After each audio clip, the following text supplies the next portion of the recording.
All right, so here we are. I'm just going to go through the encoder data on this Pulse View software. So what I did is I'm just going to go through every tool position. And I suppose the purpose of this was to just make sure that the encoder works, which as far as I can see, it does look like it's working and producing the correct sequences. One of the other things that I was looking for, I think that we're looking for, is whether or not the encoder sends any incorrect signals, like in between maybe some pulses where, like in between the tools where it maybe shouldn't be sending them.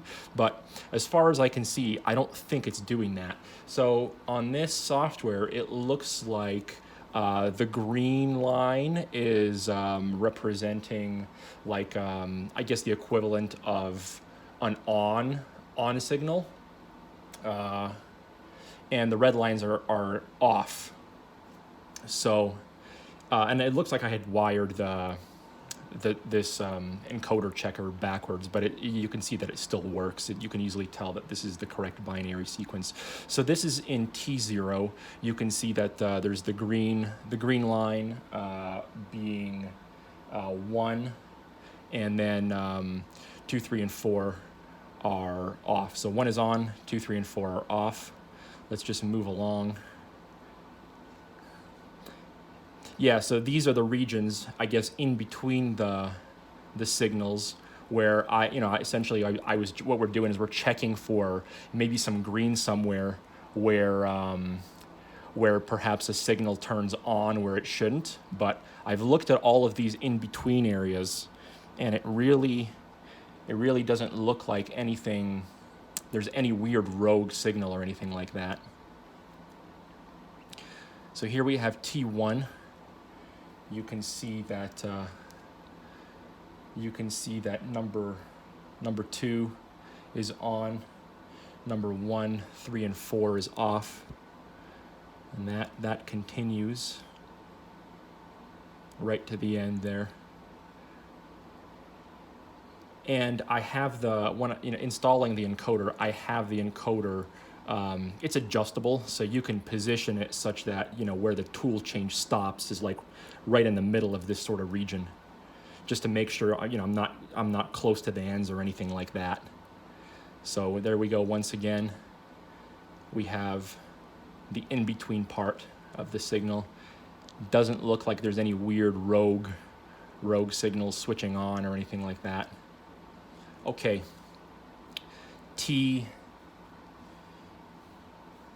we're at T2 now, right? So it looks like, yeah, 1 and 2 are on, 3 and 4 are off. And that looks like it continues correctly until it reaches the in-between. Yeah, so you can see the red lines continue on the in-between. There's no weird green popping out anywhere.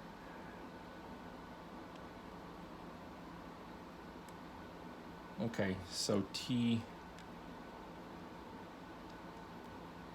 T3. Number 3 is on, 1 and 2 is off, 4 is off. That continues.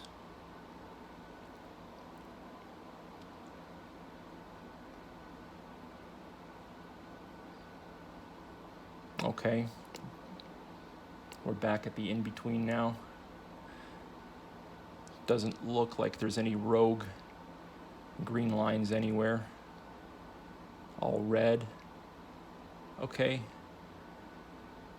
T4. 2 green lines. 1 and 3 represented as on. 2 and 4 off. That looks correct.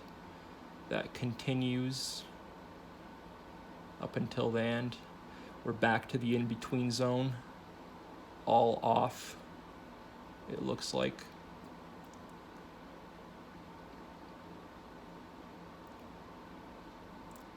T5. 2 and 3 on. 1 and 4 off with the red underlines. That looks like it continues. Once again, we're in the in-between area. Doesn't look like there's any green lines appearing.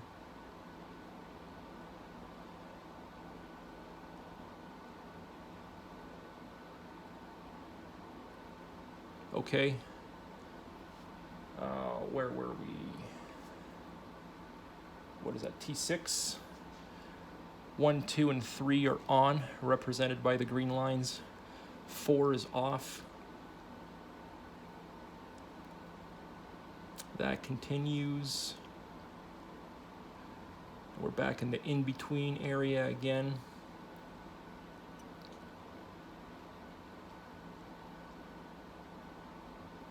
Okay, T7, 4 is on, 1, 2, 3 is off. Now we'll just show that that continues until the next in-between area. Once again, I don't see any green lines indicating an on in the in-between area where there shouldn't be anything on. And back to T0 once again. Yeah, so I think as far as I can tell, it looks like the encoder is functioning. Let me know if you see anything funny or something that I didn't know about or I didn't notice. I think in the case of this particular tool changer, it's probably best just to keep everything simple and just use the 4-bit binary option, since that's already very close to being working. And if there are any bugs in that option somewhere, we'll find them, fix them, and then move on. I'm not too concerned about having a customized tool changer option for this tool changer, because as you guys know, there's a lot of things going on with the tool changer that it requires the control to send a lot of different signals that other tool changers perhaps don't have such a requirement for. So I think if we just keep it simple with the 4-bit binary option, the tool changer has the ability to turn clockwise, and then lock counterclockwise. As you'd seen in the previous videos, we only have a problem when there's something going on when you just try to randomize the tool changes, as I'd shown before. So yeah, if there is bugs, let's find them. Or if I'm doing something wrong, let me know.